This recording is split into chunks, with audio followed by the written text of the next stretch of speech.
So let's get crack on. We have got an hour of content for you to learn all about how to make money from digital marketing. So let's start with a couple of quick introductions.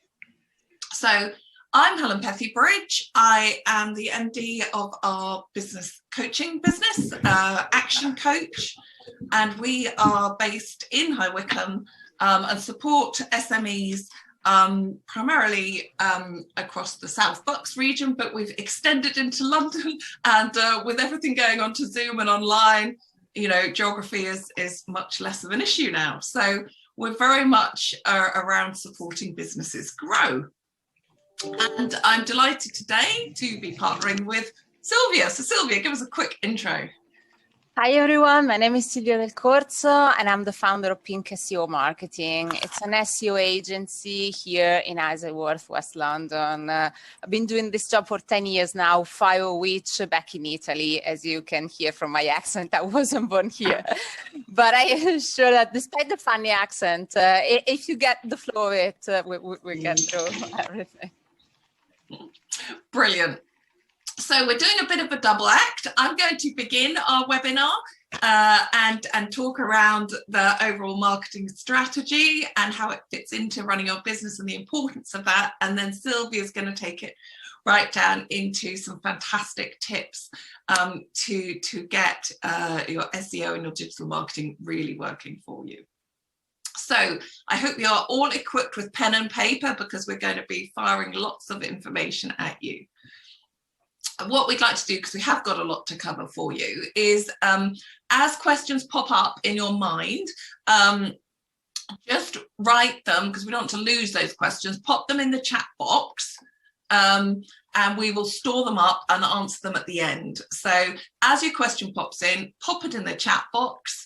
Guy and our team will retrieve those and bring them back to us at the end. So if that's okay, I think if everybody hops onto mute, we will take it from there. So I always like to start with a couple of pearls of wisdom, and this is one of my absolute favorites. So it's our formula for life success. So it's a very honest and true equation, and what we're saying here is what you end up having is a product in life of a combination of who you are being and what you are doing.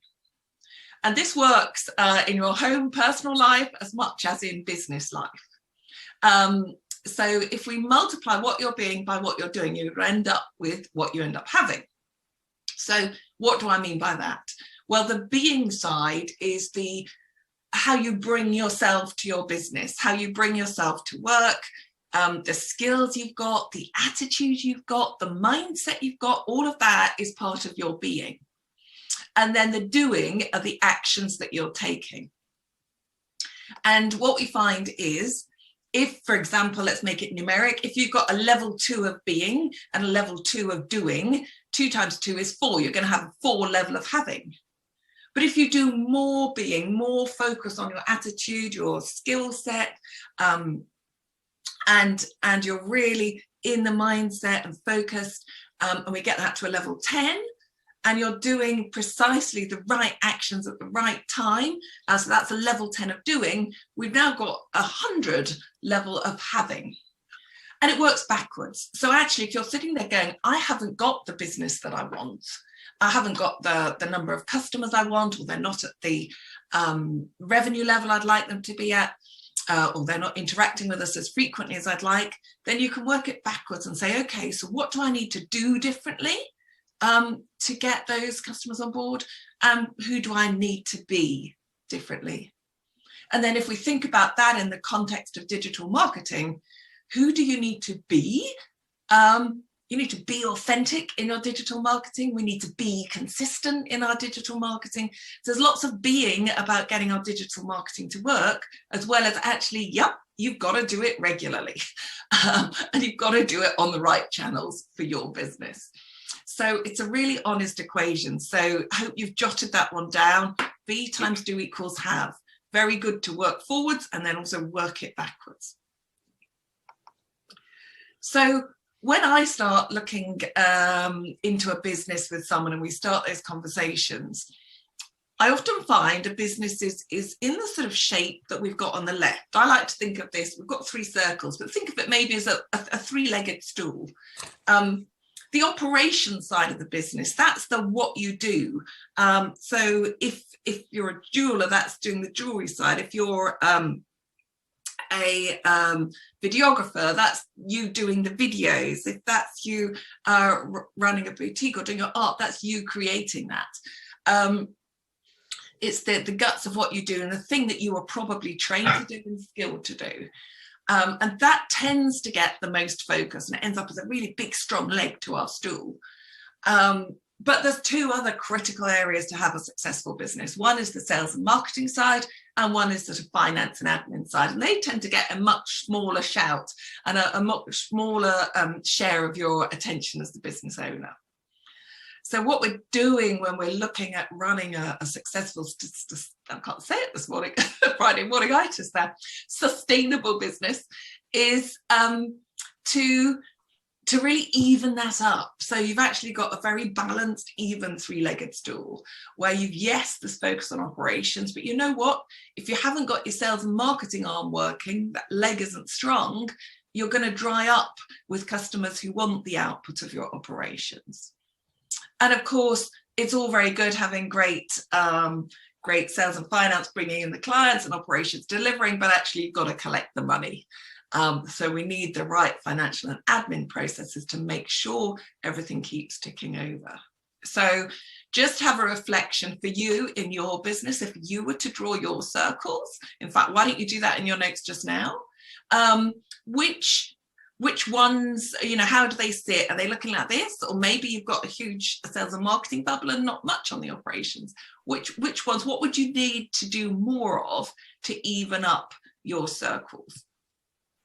Today, we're obviously here for digital marketing. So we're looking at boosting this sales and marketing one, which is really important because otherwise we end up with, you know, we can end up in that feast and famine situation if not everybody is, you know, we're not consistent in that sales and marketing. So what I want to do next is really bring to life why it is so important to have your sales and marketing working. So this is definitely a chart to write down because you're going to want to work these numbers out for yourself afterwards.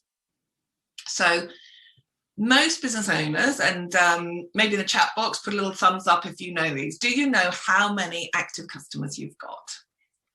Do you know what your turnover is or your revenue, whatever words you use for that? And do you know what profit you're making? Now, a lot of people kind of think of those as the key numbers for their business. And they are obviously very important numbers. But when I look at those numbers, I'm seeing those as outcomes. So what do I mean by that? The number of customers you've got is an outcome of the number of leads you've got in and your level of conversion rate, how many of those leads you're converting by your sales process.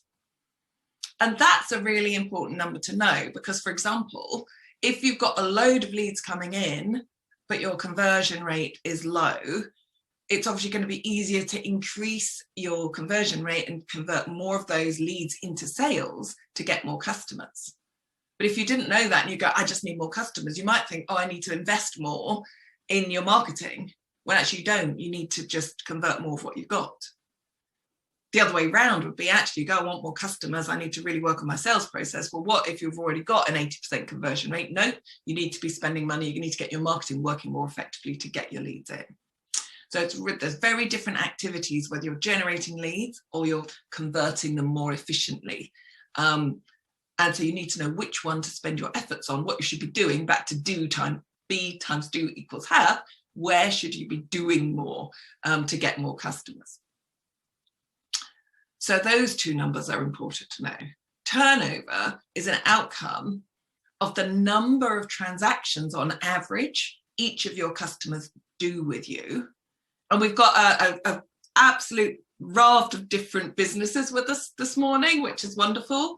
So some of you, you might be thinking this is fantastic, getting one transaction a year because you've got a very high value, low volume type of product.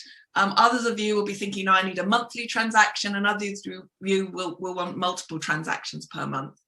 So it's very different. This is very bespoke to each business in terms of what the numbers look like.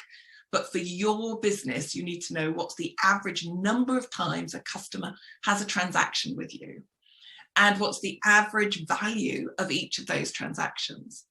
Because if you take your customers, you multiply them by the number of transactions, and you multiply them by the value of that transaction, that is a different way of calculating your turnover. No accountant will give you that calculation, but it's a very useful one for growing your business, because that tells you, okay, do I need more customers?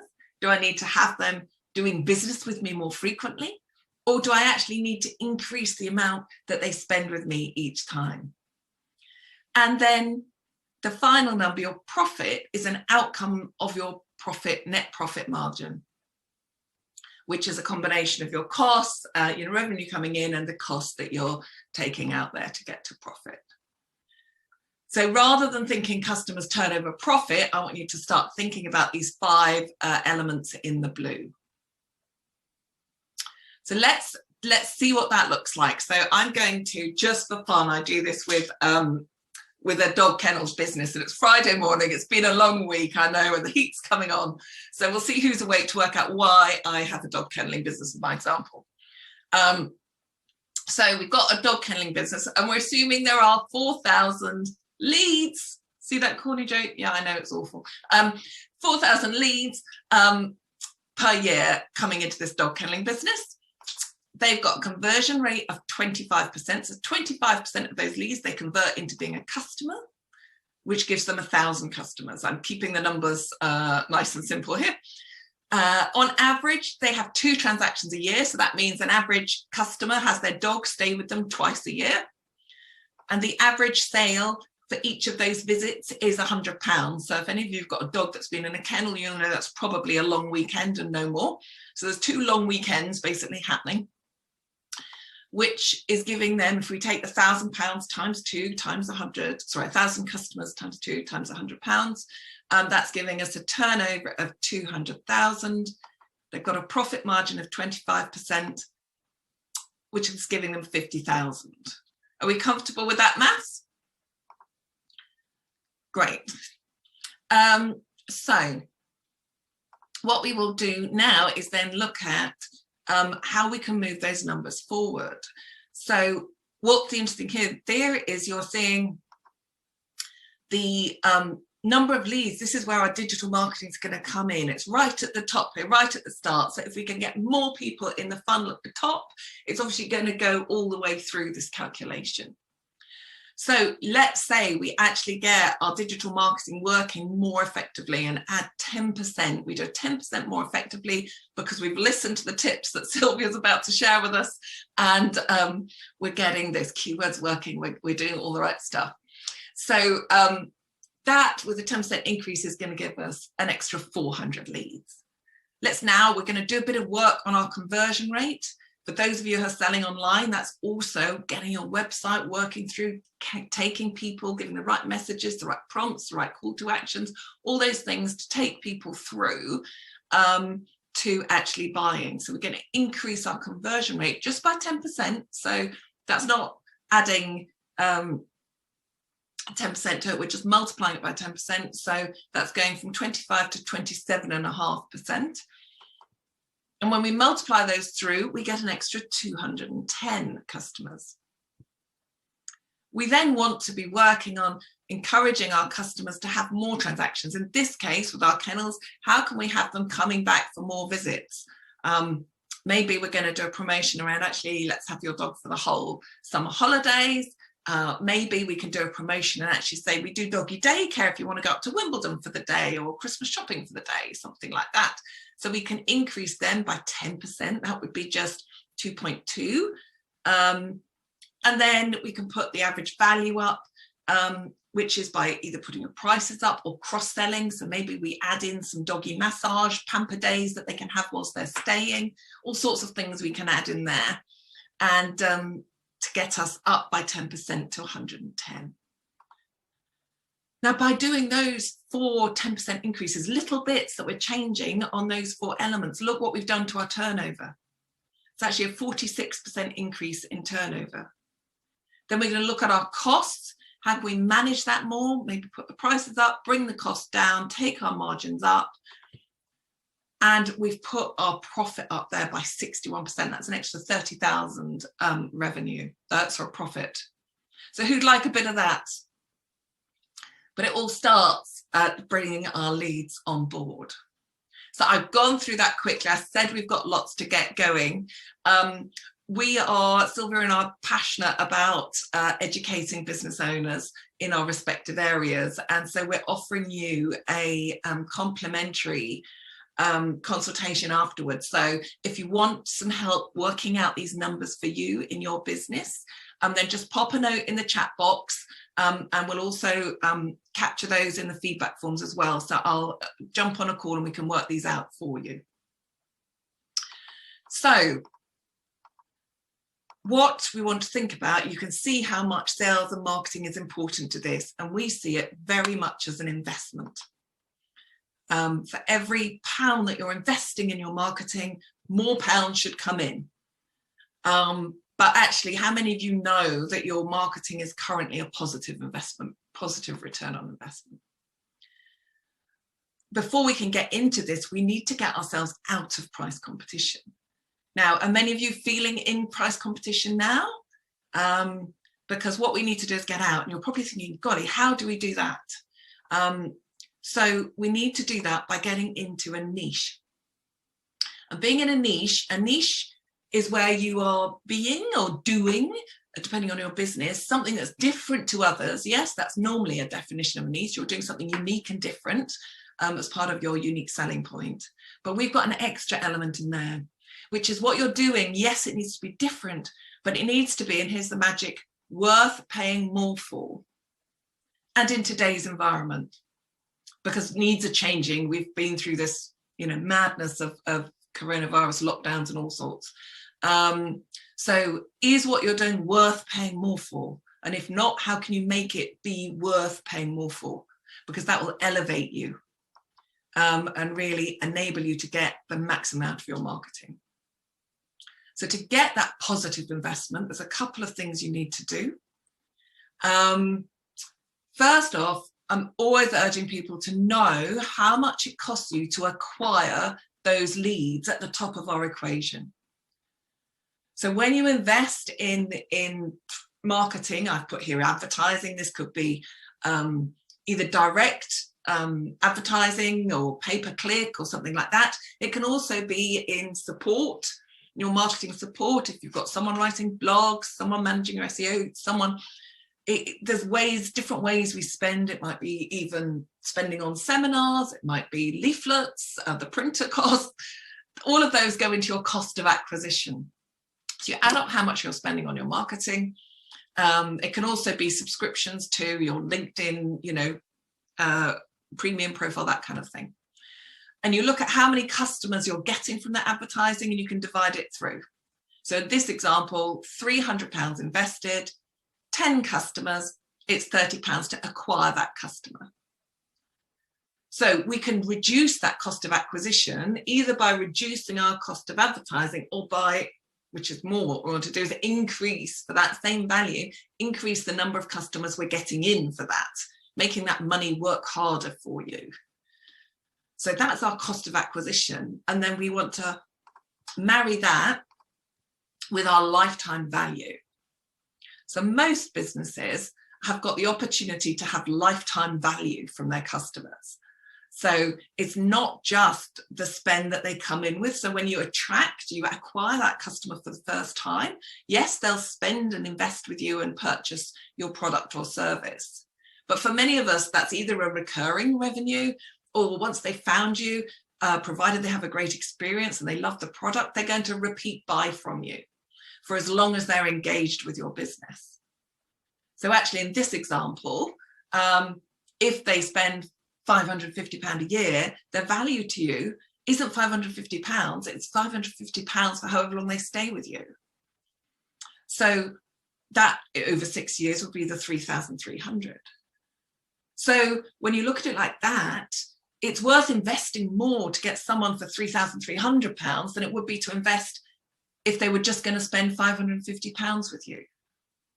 So when you know your lifetime value and the cost of acquisition, you can choose to spend, it can be worth paying more to acquire, because then you know you're getting that full value.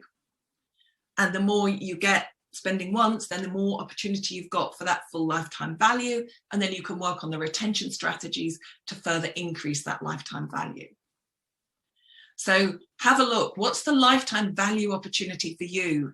Everybody has an average lifetime value. If you look at the average amount customers spend with you per year or per month, however you want to work for it, and how long they stay with you. And you'll be surprised at the scale of that value, which then can inform the value, it's the investment that it's worth putting in to acquire them. So how do we get them?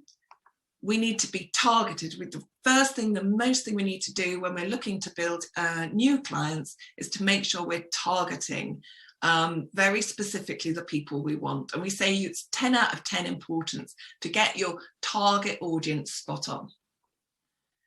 We then need to be really clear what we're offering them. By offer, I do not mean discount. I'm absolutely against any discounts. Again, if you're doing discounts, let's talk about that in our pro bono coaching session, because we need to rein that back big time. But what are you offering them in terms of services? How are you solving their problems? How are you helping their business in terms of what you offer? Get really clear that that's very tailored to that particular target audience. And then the copy, the communication you have with them almost writes itself, because you know exactly who you're talking to and what you're offering them. So if you're not clear about your target audience, that's something to get clear right up front, because your digital marketing won't be reaching the right people until you know who you want to reach very specifically. And there'll be different sectors within that.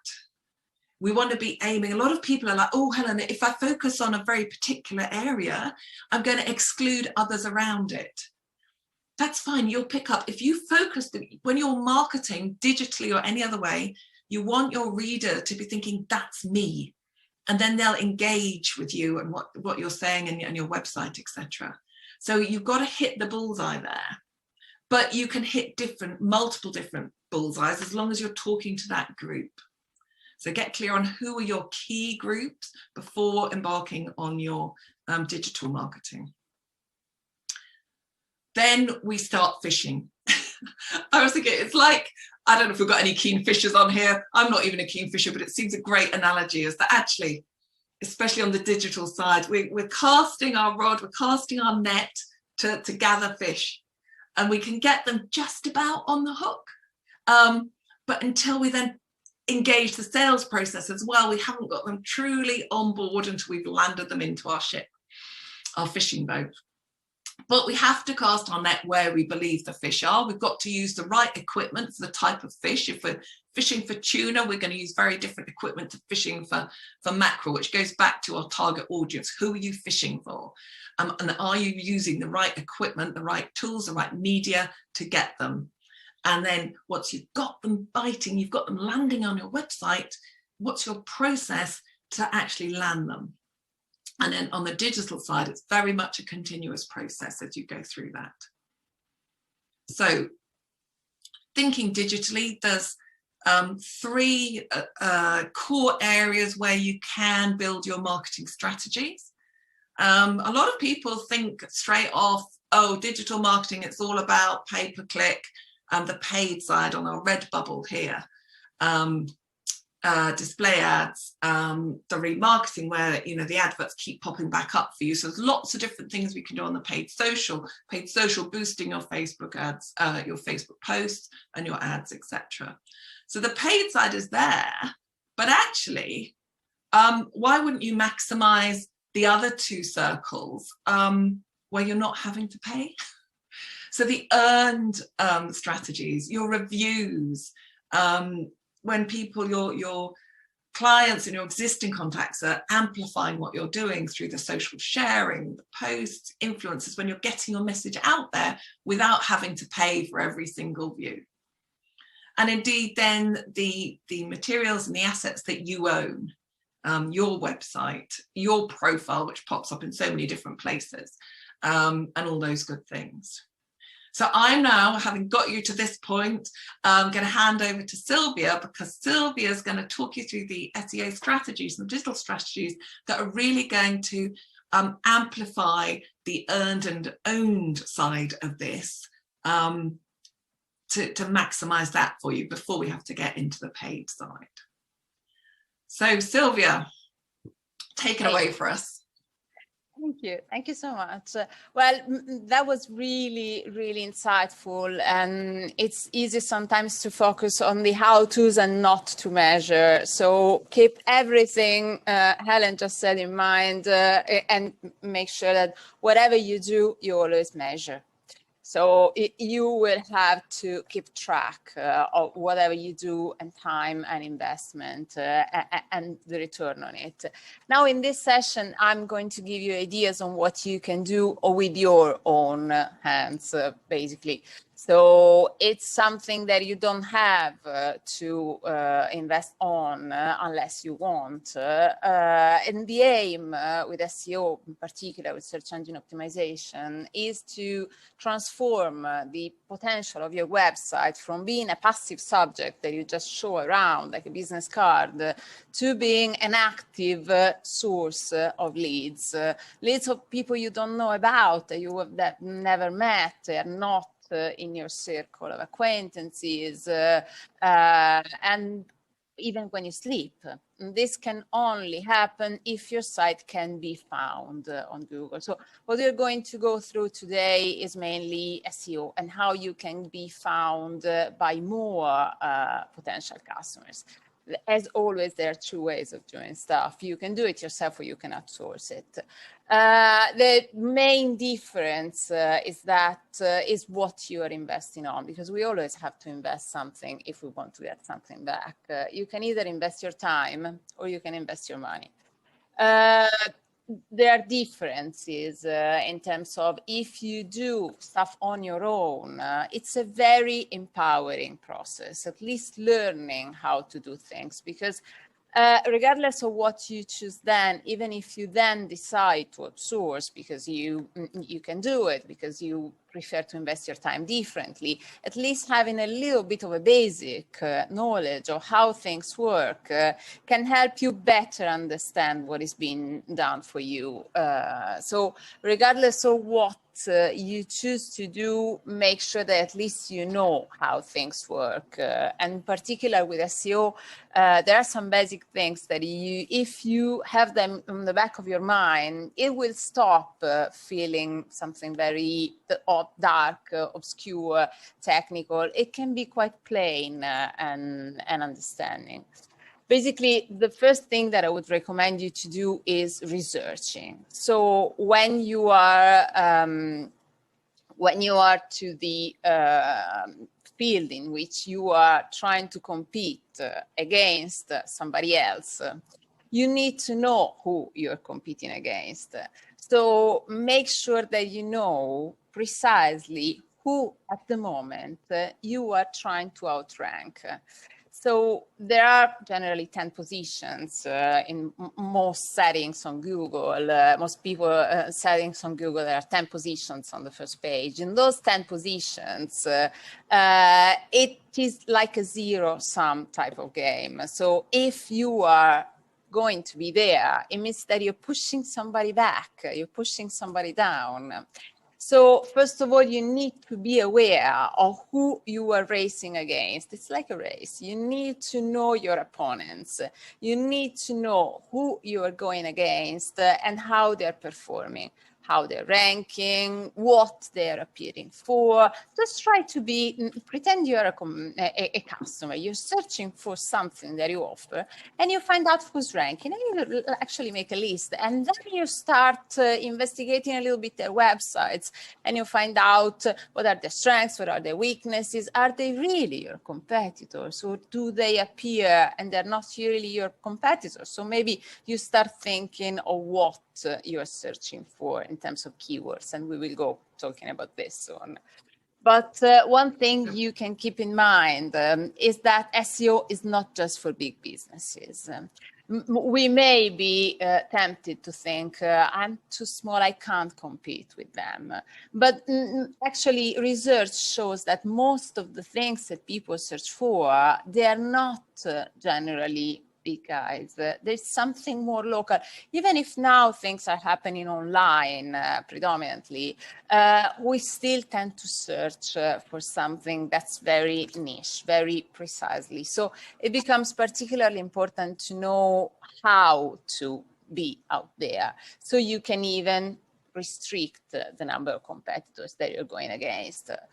Now, one tip.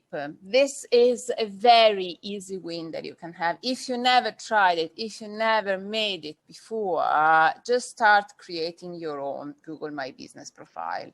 This is a free tool that Google gives away, available for any business owner with or without a website. So this doesn't require you to have a website or a posh website or a particularly functioning website.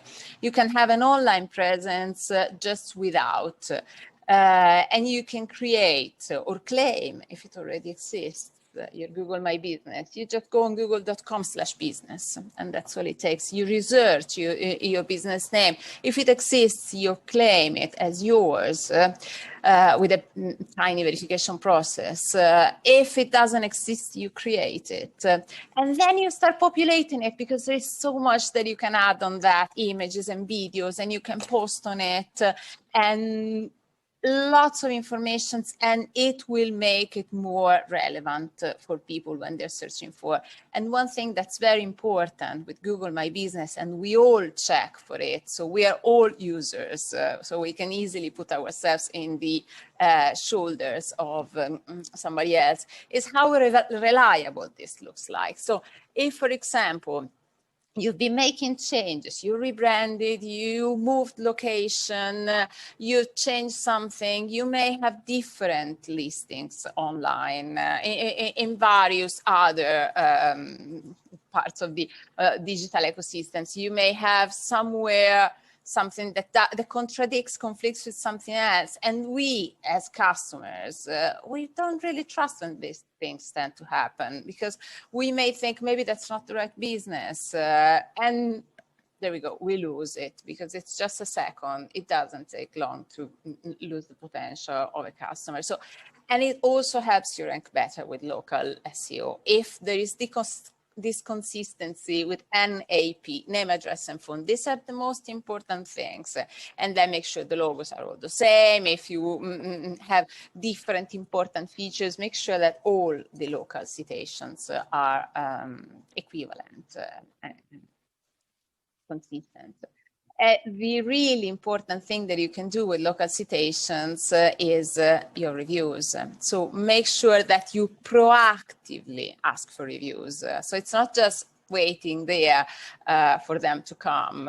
Once you created your Google My Business, you will have a mini link that you can send out and ask, can you please give a review about what was the experience with me? What did you find more interesting? If you would be to recommend me to somebody else, what would be the main reasons? So do ask for them. And when they come back, do reply. Because sometimes we don't think it's important. Well, when we read reviews, we actually check replies. And it's a nice statement of how people interact with their customers. So do make sure that you check your replies. And with regards to your own website, first of all, I'm sure that whatever the site is, if you've been running your business for a little bit at least, you've got some content assets.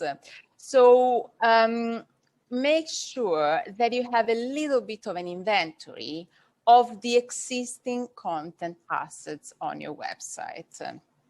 So you've been creating pages, articles, blogs. It doesn't have to be anything particularly sci-fi. Just use an Excel file, and start listing down the content assets on your site. You've got these pages and add the URL. You've got these articles and add the URL.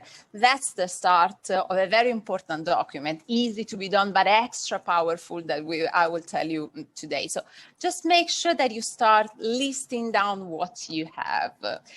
Then another thing that I really urge you to remember today is to research. So if you're coming out with just one thing after the meeting is research.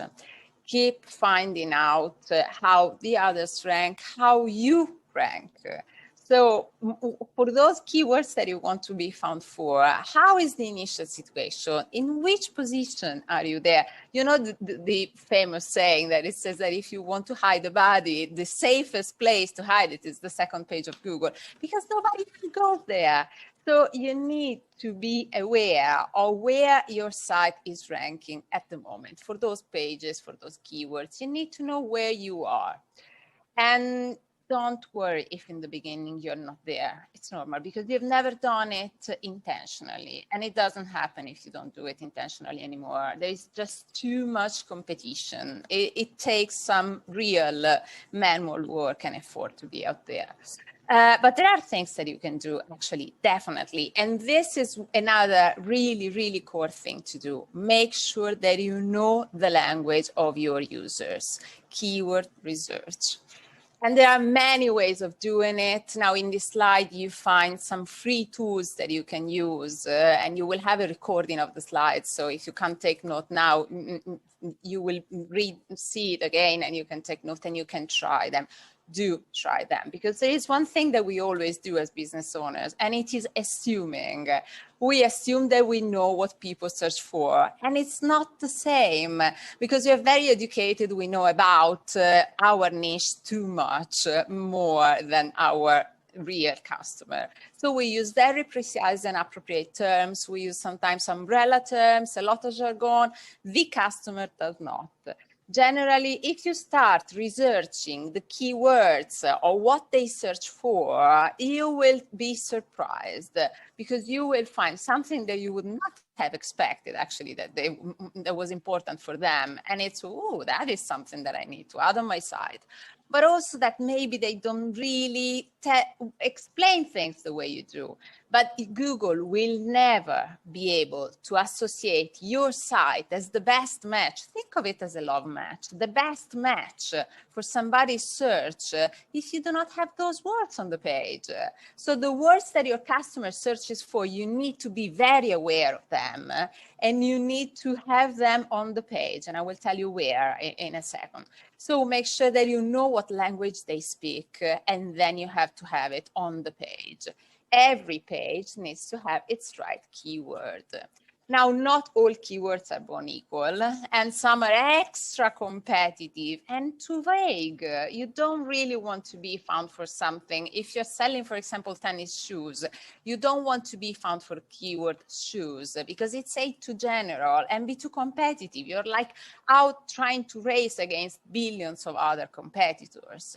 And it may be just not relevant, because those people may be searching for the history of shoes, the shoes in the world, wedding shoes. So add more elements to the tail. It's not just shoes, you add white shoes maybe, and then it could be just you're killing out of the competition the history of the shoes and the shoes in the world, but you're still maybe competing against the wedding shoes. So add more elements. White tennis shoes. Well, okay, now it's more defined. You are out eliminated the wedding shoes, and then you start adding more elements, and you will see the competition, the number of other results, other websites existing is shrinking, as you see here in the example for business coaching. The competitors are shrinking, but more importantly, the search intent, the reason why somebody's searching for it, is becoming extra pinpointed. And the more you go on, like white tennis shoes, the size 5 Nike. Well, at the moment, with somebody searching for that, they literally have the credit card next to the mouse. They're ready to purchase. So really, the search intent is very defined at that moment. Long tail keywords win a lot, particularly if you're a small business owner. That's the way you can compete with the big guys, because you are very niche. You get found for something that's very relevant to what you offer, and you are not competing with too many people again. Another thing that now you can do is associate on that nice Excel that you've done your content with the right keyword. And this piece of Excel now is going to be called a keyword to content map, which is the most powerful thing that you can do and keep updated for your website. People like me, we use it all the time with very many tabs and stuff. But for you, you just have in the beginning to add page, URL, and keyword. Every page should be targeting a different keyword, and ideally the most precise, the more targeted keyword that you can have. And you found through those tools, not that you assume it would be, that's really searched by, because the tools tell you that. And now you check that and you evaluate, for example, that page.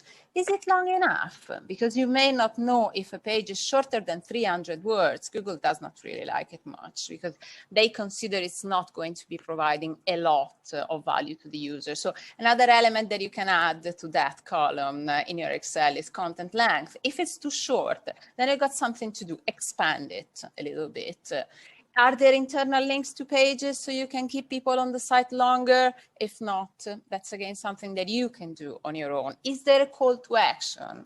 Or are you just having people on the site and giving them information? At the end, lead them somewhere. Lead them to a page where they can convert ideally into customers from visitors only. And there we go. The other columns that you can add are your metadata. It's not a bad word. It's just a technical term that we use to explain where you're putting your keywords. You need to have them in the places in which the crawler bot, which is this nice little robot of Google, will check. And it's a robot. It's programmed to check in some places. There are the titles, the images, the meta description. The meta description is, you see it in the next slide, the little gray bit, this one here. So the one in blue is the title. If you click it, it becomes purple. The one in green is the URL, and the one below is the meta description. The meta description does not help rank anymore, but it helps your visitor get a will to visit your site. So that's when really the content should be sharp and concise and captivating, not more than 150 words, otherwise it will be trimmed by Google, and the title not more than 60 words, 60 characters, sorry. I'm talking 60 characters in the title and 150 characters in the meta description, approximately. So make them sharp, concise, catchy, and containing the keyword, because that's the place where the crawler bot will try to understand what the page is about. And as you see in the next slide, one thing we don't want to be doing with Google is playing hide and seek. So basically, we don't want to be hiding important information from the crawler. So we want the crawler to precisely know what the page is about, so they can associate it with somebody's search. The page that I used to before is a recommendation, keep on blogging. I know we don't have time, so in some cases you can think of making videos, and that can also be great as long as you transcribe it. But make sure that you keep producing content, because a static site will not be liked by Google that much. You need to be creating content regularly, so the next time the crawler finds the site, it sees that it's not the same as the last copy they had stored in the database. But the content, again, must be longer than 300 words. And the book here is something that I really recommend you to read. It gives you a lot of ideas on content creation, the Ask You Answer.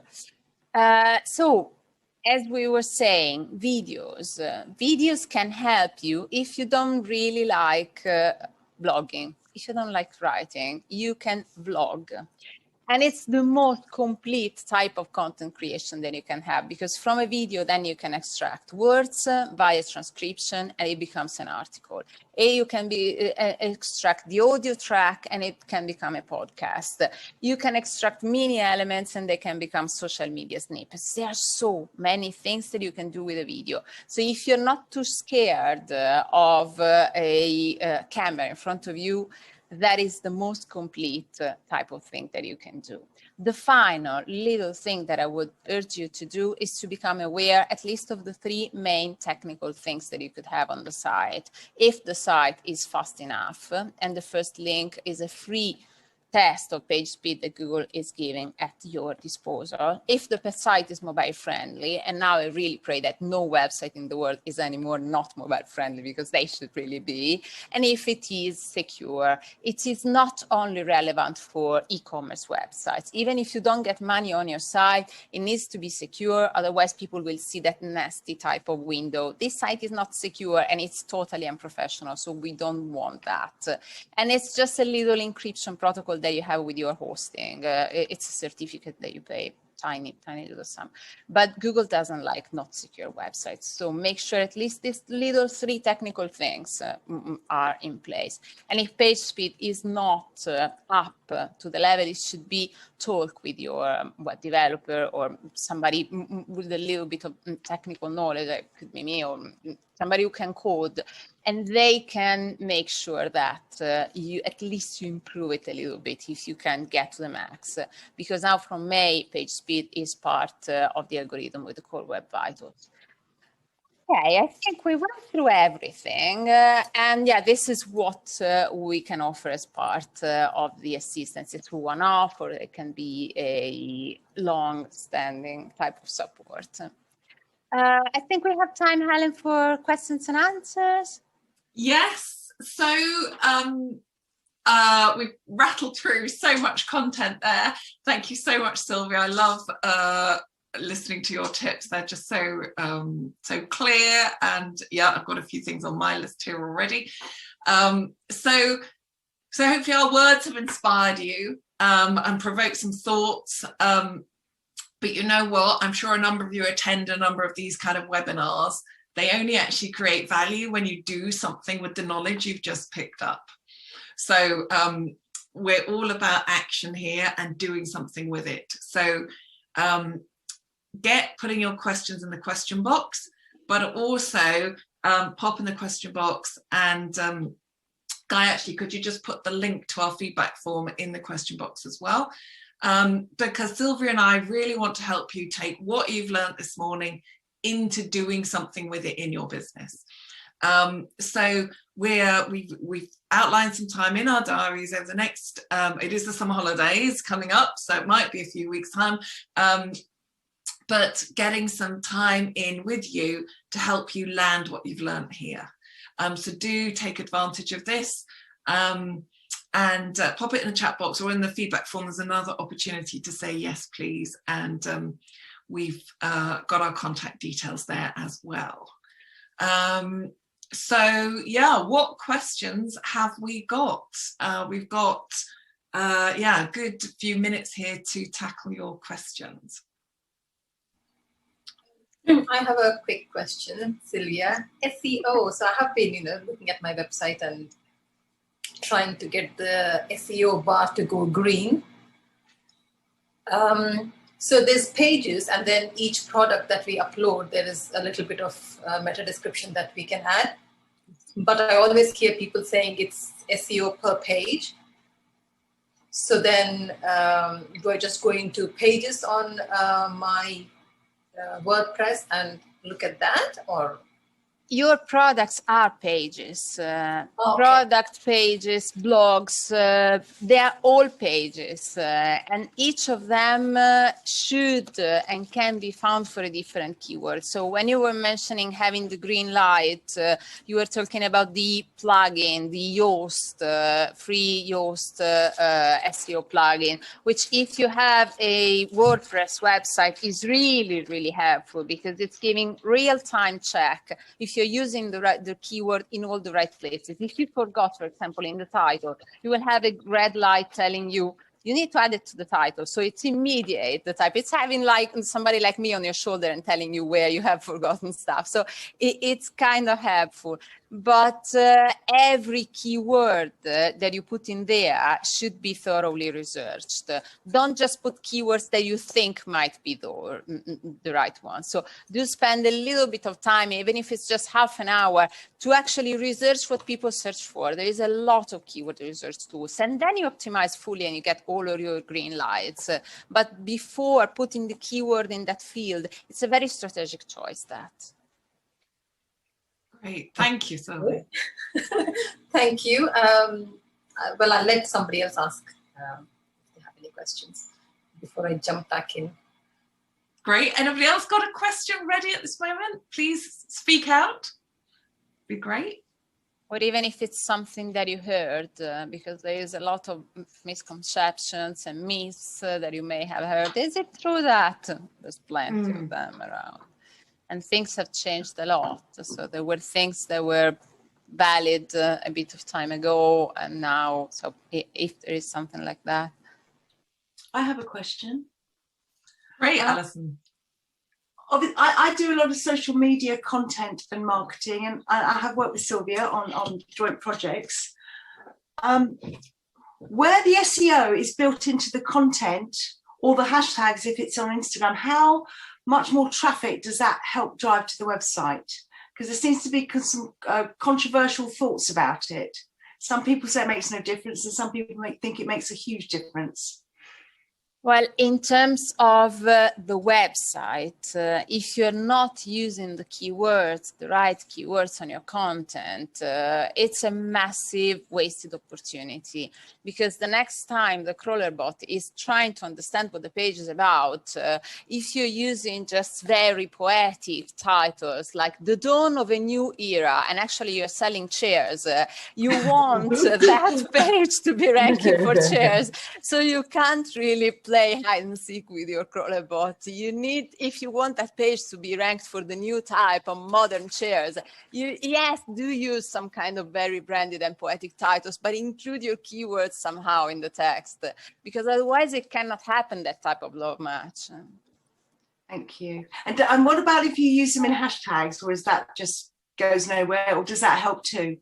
That's a whole new field. That is all to do with the social media algorithm. So social media have their own algorithms, and I can't teach you anything because that's your kingdom and you're the no, absolutely. No, that's fine. But it's interesting because the content then needs to reflect it, and the hashtags will just be promoting the business. Yes and no, because again, you should be showing what the page is about. So if your business is a furniture shop and the page is about chairs, I assume that you can use a bit of both. So you can be precise into what that post is about and a little bit broader on what the business is about. So you got more chances with hashtags because you can have more. With keywords, you got one main focus keyword, one-to-one association. Thank you. Great. Sylvia, with regards to the metadata, does it have to be a specific number of words? Characters. I've heard a few things about that. Characters. Okay, characters. If it's longer than 60 characters, the title, it will be trimmed. So you see the ellipsis at the end and it looks unprofessional and not really curated. Same with the meta description. If it's too long, longer than 155 characters, again, it will be trimmed randomly. I mean, at the end, it will be cut by Google. So if you can craft it, that's very concise and incisive and containing the keyword, that's your winning. I'm not saying clickbait, but actually invite people to click on that. Make it very catchy. Great, thank you. So 60 characters for the metadata and 150 for the meta description. Title and meta description, Yeah, great, thank you. Great. Great questions. Next one. Any more? Sangeeta, I know you had another one. Do you want to ask that one?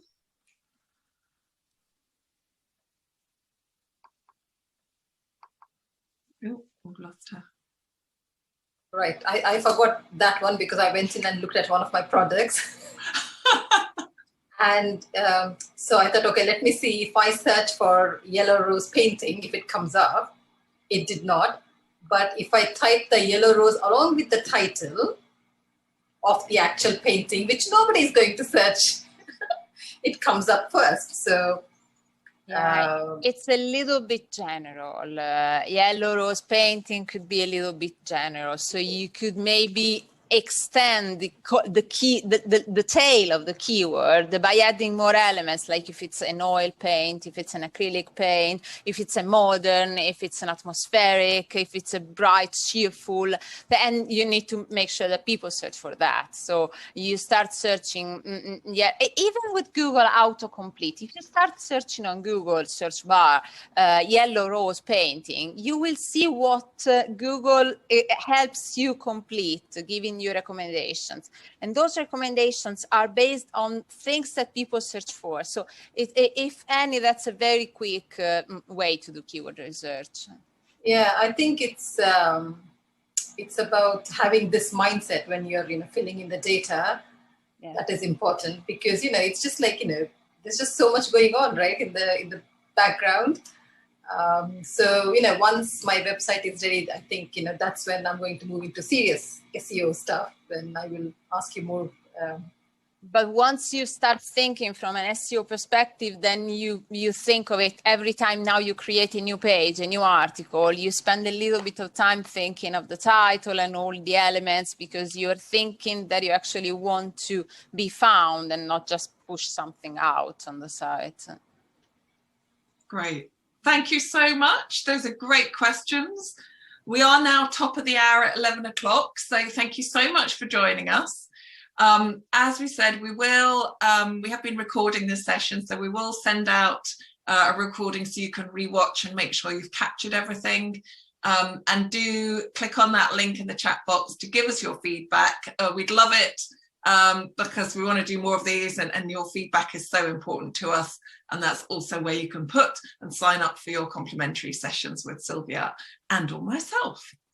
So look, have a fab Friday afternoon. The weekend is going to be gorgeous according to the weather, so let's enjoy it. Summer has finally come, and yeah, great to have you with us this morning. Thank you all.